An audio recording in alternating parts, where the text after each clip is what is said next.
This passage is on the current energy crisis and how to fix it. Let's have a quick summary of the passage and then answer questions. This year's energy shock is the most serious since the Middle Eastern oil crisis of 1973 and 79. It promises to inflict short-term pain and in the longer term transform the energy industry. The present energy crisis will inflict short-term pain. Right now we are all being inconvenienced, but eventually it is going to transform the energy industry. If governments respond ineptly means inefficiently, not properly, awkwardly, inefficiently. Inept is the opposite of adept. Adept means skilled, inept means to bungle it.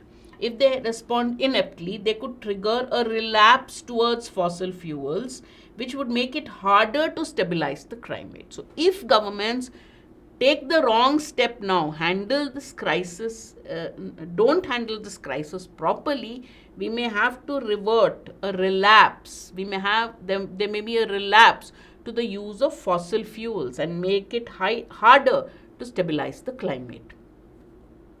Instead, they must follow a perilous path, perilous, dangerous. So that is not the way to do it.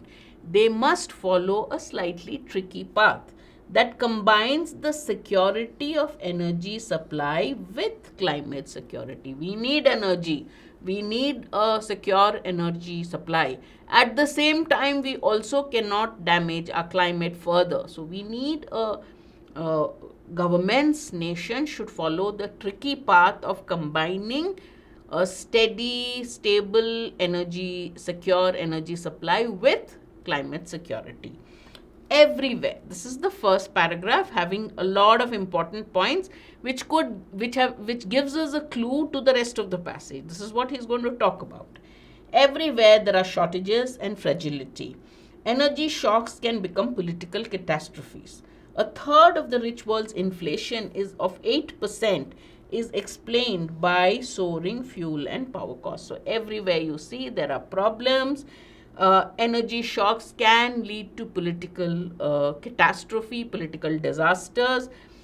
The rich world is going through inflation, and a third of that is due to soaring energy fuel prices and power cuts.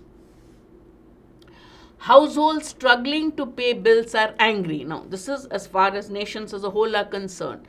At the level of people, households are struggling to pay bills. And so they are angry. So the anger of the common man is leading to policies aimed at insulating them, protecting them, and boosting fossil fuel production, however dirty. So this is what nations are doing. Energy costs are going up. Fuel costs are going up. People, the common man is being affected. He is angry. Why should I pay more? I'm struggling to make ends meet. So this makes the leaders, the governments are trying to protect them, insulate them. And so what is their only way? They are going to have to boost fossil fuel production, however dirty, however dangerous, damaging and dirty for the climate it may be.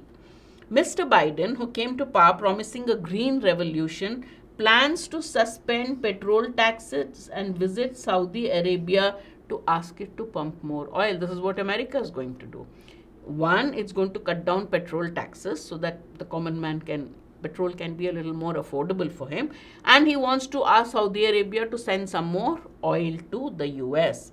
Europe has emergency windfall levies, taxes, subsidies, price caps and more. Europe is trying its own method to tide over this energy crisis. You have taxes and subsidies, price caps and more. In Germany, coal-fired power plants are being taken out of mothballs. When you store things, put things away in storage, you put mothballs so that your clothes are not damaged. Now, Germany's power plants were shut down. Now, Germany is removing them from that shutdown phase and is planning to use them. It's planning in Germany, coal-fired power plants are being taken out of mothballs. They're trying to start them off again. Chinese and Indian state-run mining firms that the climate conscious hoped were on a fast track to extinction are digging up record amounts of coal. China and India, we all need energy. So different countries are trying to find ways to get more fuel, more energy. US is asking Saudi Arabia for more oil. It's asked. Germany has its own. It's trying to revive its coal-fired power plants, and India and China have gone back to coal mining, which people hoped would be stopped. Okay, this improvised chaos is potentially dangerous. All this the author calls improvised chaos. The kind of short-term plans that countries are making. He says this improvised chaos is potentially dangerous because it could stall the clean energy transition. Where is clean energy? All these countries are having to fall back on coal, fossil fuels, all the wrong things which are not good for the climate. So the clean energy transition which we were hoping for is being adversely affected. Public handouts and tax breaks for fossil fuels will be hard to withdraw. Once you start giving people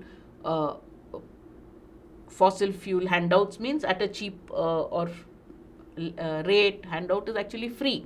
So when you start giving public fossil fuels and tax breaks for fossil fuels, subsidies on fossil fuels, you'll find it difficult to take it back again. So author obviously is saying, don't start that off. This is going to be dangerous for the clean energy transition. Dirty new power plants and oil and gas fields with 30 to 40 year lifespans would give their owners